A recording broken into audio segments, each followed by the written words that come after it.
Hey everyone, I'm giving you a little editorial preface here. So basically my software has not been so user-friendly today, so I tried to edit around some of it without losing a lot of the context, but there's no really good way to do that.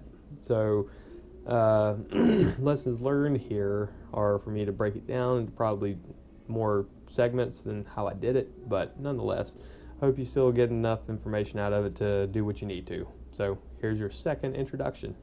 And welcome back to my channel. In this video we're going to really cover the anterior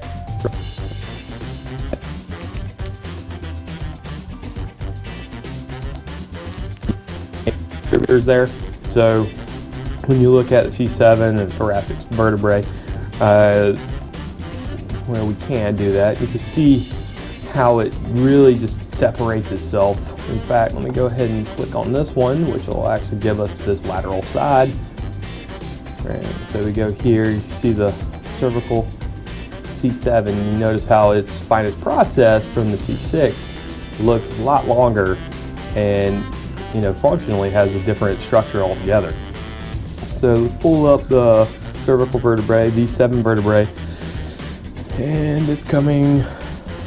Here it is. Alright, so just kind of getting the lay of the land here, if you will. We'll just spin it around where you get tubercles on transverse process. Alright, so if you're really familiar with some of your anatomy terms, basically a tubercle is just a rounded protrusion.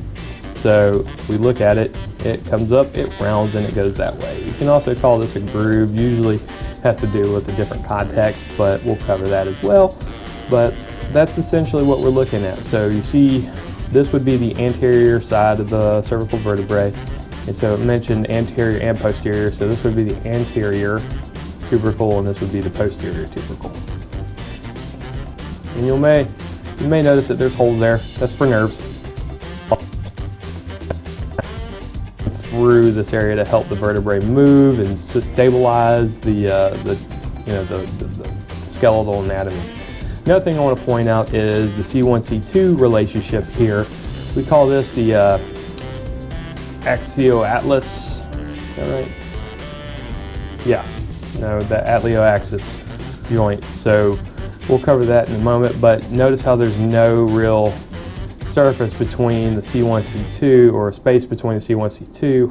However, if you look down between 2 and 3, between the 3 and 4, 4 and 5, 5 and 6, 6 and 7, you notice that there's a gap there, and that's for the intervertebral disc. We'll cover that here as well. Right, so perforated, you'll notice that some of these will have, probably not on this, but you kind of see those little shotgun blast, I guess you could say, little pellet divots. That's to allow for fluid to kind of pressurize and go through there, and it allows for the bone marrow to stay healthy in that manner, because it does have a sense of blood flow as well. And the oblique articular facets, I may say facet, just deal with it. Okay, I know it's a facet. And the last thing is the BIFD, B-I-F-I-D, spinous process, right? So let's look at the C1, just compare and contrast the rest of the vertebrae. There's not really a process there. However, the C2 does, but it looks like one of the characters from Star Wars. Here, kind of think of it, do look like other characters from Star Wars. But notice how it has this trifin right here. Then the C3, 4, 5, and 6 have these little forks. I'm going to call them a fork for this video. And then the C7 has this longer protrusion. The cervical notch is what I like to call it. So if you're palpating around your neck, this first really long bone that comes off of this neck here is where you can identify where your C7 is. And this is the reason why, because of this super long notch. Or process, if you will. So without further ado, let's start breaking it down. The C1, all right, we'll just spin it around a couple of times. You'll notice that there are contrast between the bone and then the articular surfaces. C1 has one extra articular surface because of the dens, the odontoid process, which will groove through here, and it helps allow the C1 to pivot left and right, and that's generally the only reason why it's there. But again, it's also to help increase stability between the C1 C2 joint, and it also helps with absorbing of the shock as well. One of the things that we'll note here is the superior and the inferior articular surfaces are practically vertical on top of each other, which makes sense because there's no space between the C1 and C2. Right, so let's look at a couple of these areas and point them out. The articular arch looks like an arch. Anterior because it's on the front side. Transverse process, you're going to see this almost on every slide. It's this wing out here. Again, we were talking about the holes just a moment ago. There's one on both sides, go figure. And let's see here, lateral mass, which is basically this big body of bone. Right, look, it's pointed straight to it. So transverse foramen. Transverse because it's on the side, foramen because it's a hole.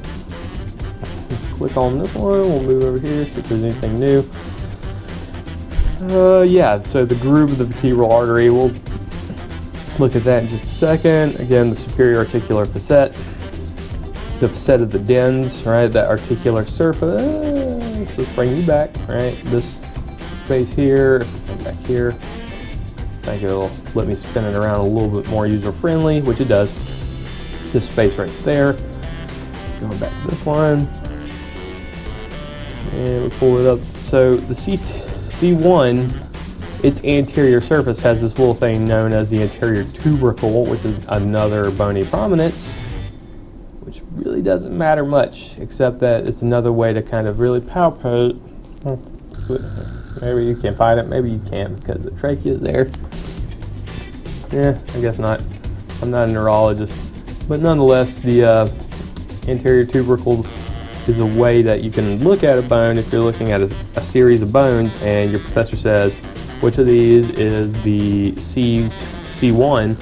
Ah, boom. We just found it because you know the anterior tubercle. Not only, some of these are getting really wonky, right? But then you can also notice that it has the anterior facet here, but another notable shape difference is this huge arch right here, right? So the whole spinal cord will go through here, and then the dens will go through here instead of the dens. Boom. All right, so moving on to here.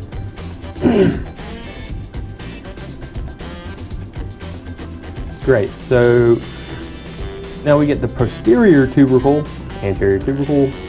Now, what is it pointing at? An anterior arch. Notice how there's a little saddle here. That's what it's identifying as the arch, because we call this little nose the tubercle.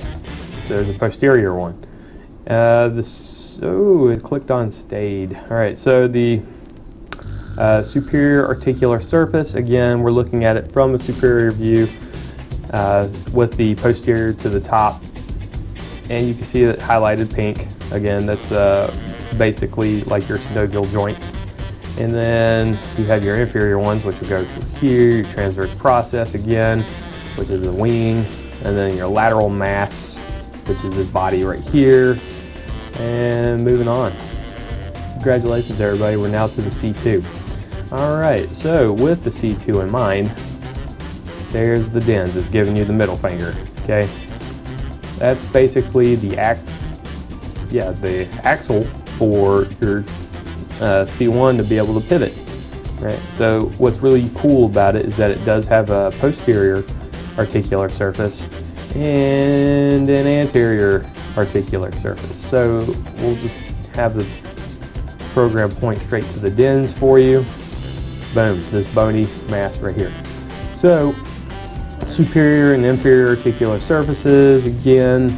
Then we have our transverse process, which looks a little different than the one that you saw on the C1. And you'll notice that the foramen here is also a different shape as well, basically because it doesn't have another bone to support, but whatever. Over here, we're going to look at the spinous process again. So This is the one with the trifin. If you were to point this one out on a table of just random bones, which one's the C2, this is one of the main contributors that will help you identify that. Also, this bad boy right here looks like a sail, right? It looks like a little ship.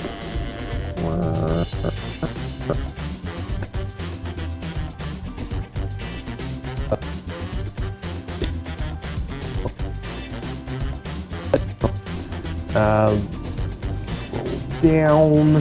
We're going to look at some of the structural anatomy with this, and bing. All right. So again, the articular surface, like I said, some of this is going to be repetition. So articular surface, then you got your transverse process, you got transverse process again. There's also symmetry between both sides. Then we look at this one here. It's highlighted blue. It's called lamina. A lamina is nothing more than just like a thinner, or probably even like a weak point of the bone, some people would probably say. But that's basically where, again, the spinal cord will flow through here. But if you're looking at like upper cervical neck breaks or cervical bone fractures, the lamina is where a lot of that's going to come from because it's structurally just weaker. And then another thing to point out is now we see a difference between the the superior articular surface from the inferior articular surface. So with the C1, it was right over top of each other, but with the C2, the inferior is slightly posterior, and that has to do with the way how the neck supports through its curve. Okay, you have a cervical curve. It's a lordotic curve. Excuse me. More of this. All right, so now we're just going to call the mass of body. Superior, inferior, transverse process, articular surface of dens. Nothing more than we've already talked about. Another angle of everything, different contrast of everything. Take a second, take it all in. All right. And let's go to the typical view of a cervical vertebrae. Okay, so now we're done with the C2, we are moving on. So the C3, 4, 5, and 6 look very similar to each other. It's just the lower they go, the bigger they become. So with that, we have the vertebral body, which looks different than the C2. Basically the entire bony mass there. And we look at the superior and the inferior, there we go. Superior and inferior facets.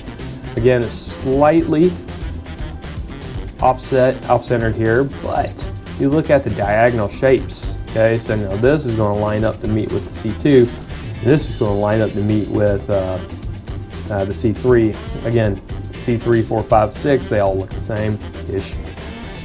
So you got your wings out here, you got your tubercles. Spinous process now is a bi-fork, I guess. We'll just call it a fork, okay? This is how we're forking.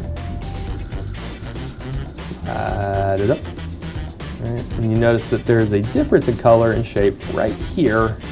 And then the rest of it, it's basically where the intervertebral disc will sit. Let's go here. I like this one because this one has a lot of points to point out. Again, we're talking about the body, the transverse process again.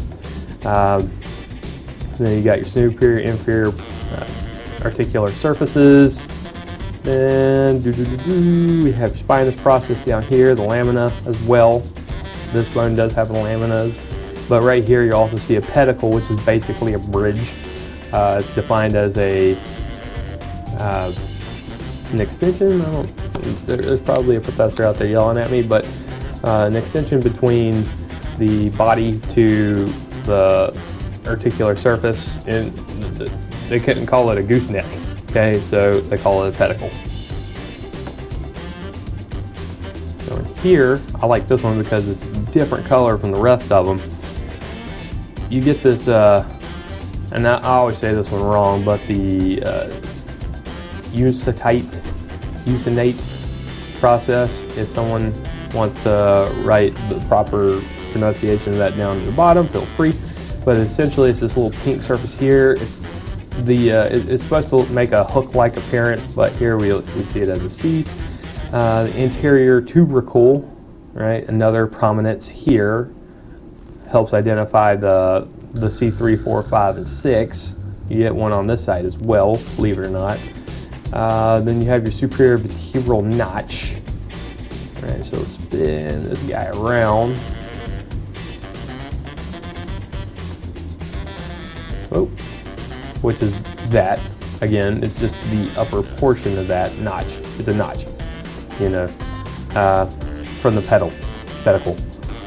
And then we have this little thing called a groove for the spinal nerve, which is cool because I think we talked about it, may have forgot, but the groove for the spinal nerve, we'll slide it down here.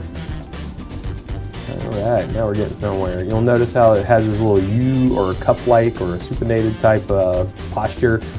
That's what they call the groove, not the hole. The hole's the framing. Is there anything else? Right, so not really. That practically covers everything for the cervical vertebrae. I really appreciate the time you took to watch this. If you liked it, hit the like button, subscribe now, and you'll receive notifications from when I finish the thoracic and the lumbar and the rest of the exercise physiology based class I'm doing here. But nonetheless, I hope you appreciated it, and we'll see you later.